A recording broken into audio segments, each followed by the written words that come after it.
Thursday, January 8th, and it's end of day, and these guys are doing some grinding, and it looks like they got the heater back installed in the 1967 wide gauge.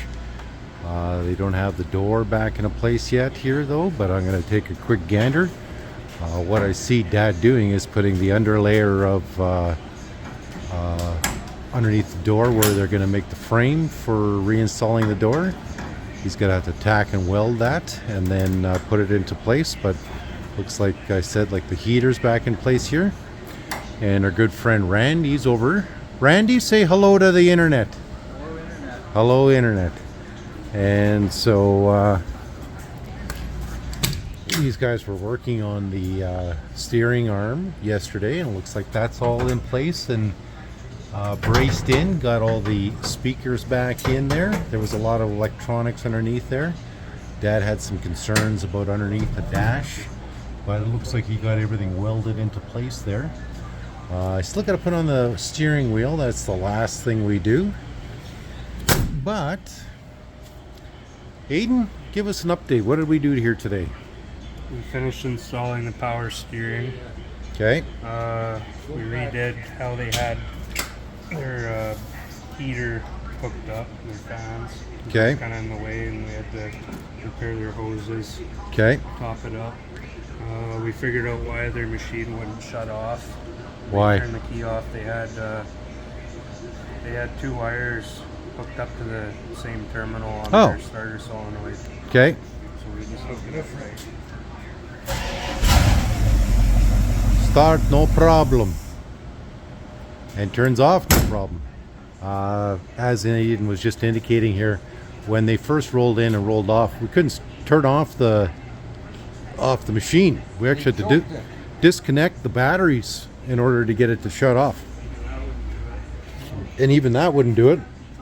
So whatever they did back here, they've done. Just hooked up temporarily there to get it running. Yeah. So the ram's right full again, and the water, fuel pump works. So Okay. Couple more days on this and you're done, or what? yeah. Okay. Okay, so we'll just do a walk around here on the back again.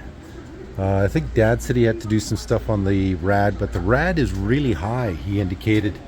And it's sucking a lot of air, or not enough, one or the other. Can't remember what he said. But I think it's too high, actually.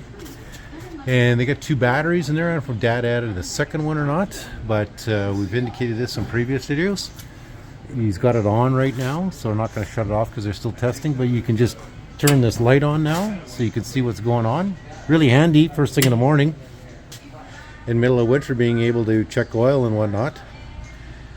And again, luckily we didn't have to do anything on the inside or underneath these floorboards, but yeah, quite a bit of work they've got here done today. So Dad will be tacking that tomorrow and putting in the hinges, and quite possibly calling this customer.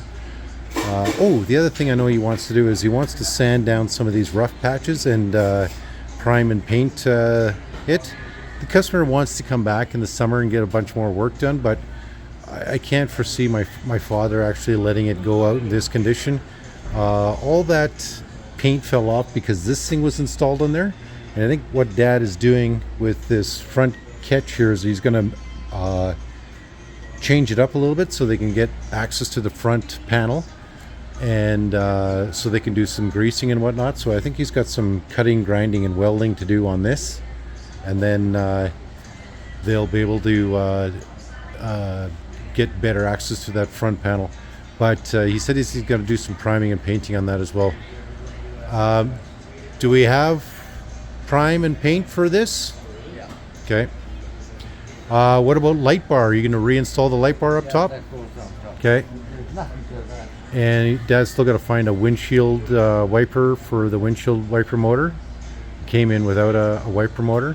No, coming without a wiper blade. No blade, I mean, yeah. So, yeah, good progress here again. And I don't know if Randy just came by for a visit or if he's working here today or not. But Still waiting on parts for the red 55. Hopefully next week or week before. Just got a notification last night that some of the stuff was actually just shipped, even though I bought it last week. But it's coming in from 5 different locations across North America.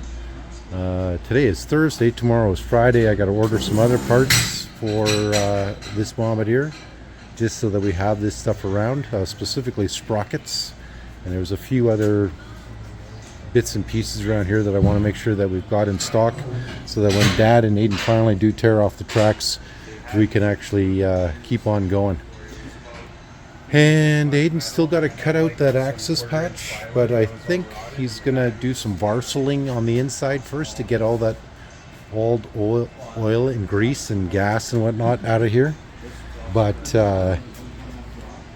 no shortage of work around here. These guys are going to have an end of day wet right away, and we'll see you guys on the next video.